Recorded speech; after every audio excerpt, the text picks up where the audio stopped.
Joining us now to break down the economic figures leading up to the November race is Dan Eberhart, the CEO of Canary and the best-selling author of the book, The Switch, America's Global Energy Renaissance. So Dan, when we look at the GDP numbers, we're looking at 33% of an increase.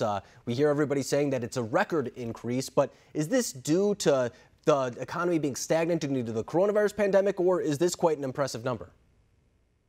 I think this is an impressive number, and you listen to a lot of people in the mainstream media, and they're pouring cold water on it. But if you go back and look at what I did yesterday and today, some of the predictions from June, July, and August about where we would be right now, and they were far, far worse. I think that we're in fact having the V-shaped recovery that Larry Kudlow and Donald Trump have talked about. This 33.1% number is stunning, and it shows that the economy is we're not back where we need to be, where we want to be yet, where we were in February, but we definitely are on the way back. I think, you look at the GDP numbers coupled with the fall in the unemployment rate and the fact that, about 22 million people lost their jobs, about 11 million of those have their jobs back. We've still got some work to do, but we're definitely well on our way to the V-shaped recovery that Trump promised us, a few months back. And that comes as good news for many Americans across the country because, there are still some lockdown orders in some states that could perhaps be stifling some of these gains as well. So as we do turn the corner, and I'm hesitant to say that because I know a lot could happen. We're still in the middle of a pandemic, but at least economically, it looks like we are coming back with a lot of surge, actually. So what should the type of metrics people be looking at from this point forward? Is it unemployment? Is it the stock market? Is it these GDP numbers? What should people be looking for?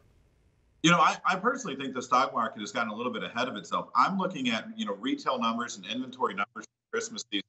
Are retailers buying stuff in September, October, November for November and December? I'm, of course, looking at the unemployment number and then this GDP number. I think these are all, pointing in the right direction and good news. They show this economy was actually a lot more resilient than most economists thought, as we headed into this pandemic. And I think that Trump has provided excellent leadership.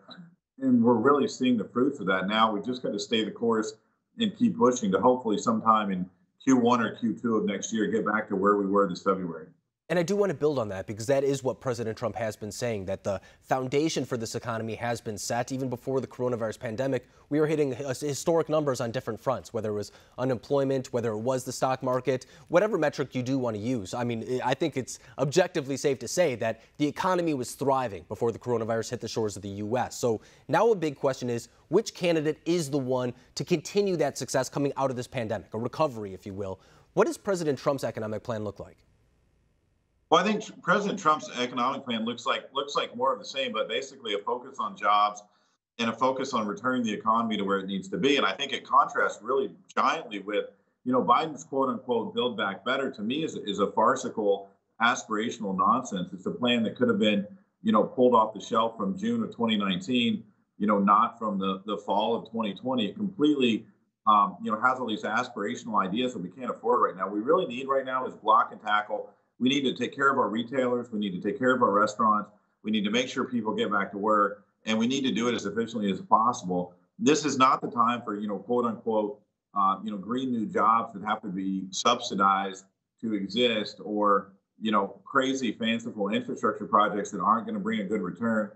Trump is a builder, and Trump has shown that he's got much more, focus on the economy than Joe Biden. The Obama-Biden recovery was the slowest recovery we've ever had in the history of America. So that's just not what we need right now, and not the kind of leadership we need right now as we are rounding the corner to head back to the future, back to where we were in February, economy-wise.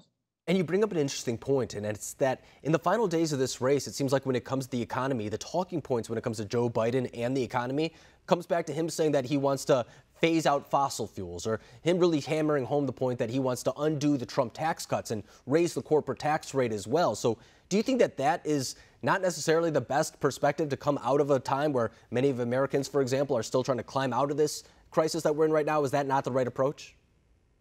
It's absolutely not the right approach. And you bring up a good point, Alex. Two different points on the Trump tax cut. First of all, it lowered the taxes for 80% of American families. And this is absolutely not the time to put more stress on American families. The other point is the corporate tax rate was lowered, and this makes us more competitive relative to Europe and Canada for where companies put jobs. The last thing we need right now is the big companies getting a tax increase. This would be something like a 3% tax increase on the S&P 500.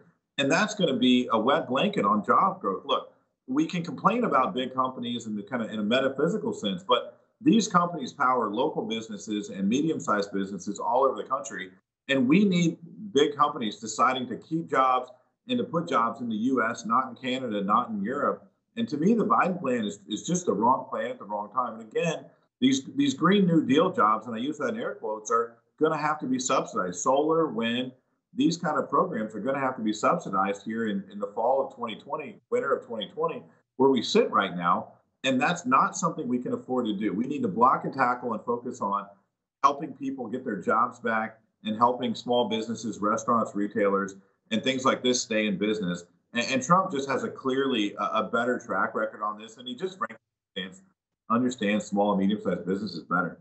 Even the logic there by the Biden campaign seems a little bit interesting to me, is that supporting, for example, a coronavirus stimulus package or subsidizing some of these green new industries or whatever you want to call it, and at the same time saying, well, we also want to raise taxes on those same industries as well, or those same companies that may be recipients of those. It seems a little bit off to me a little bit, but I guess that at this point, there's only a couple days left. The economic messaging has been put out there. It's up to the people to decide on November 3rd. But Dan Eberhart, I really appreciate you coming on the program tonight, breaking down where we stand in this economy, as well as the two perspectives from the candidates. Thank you.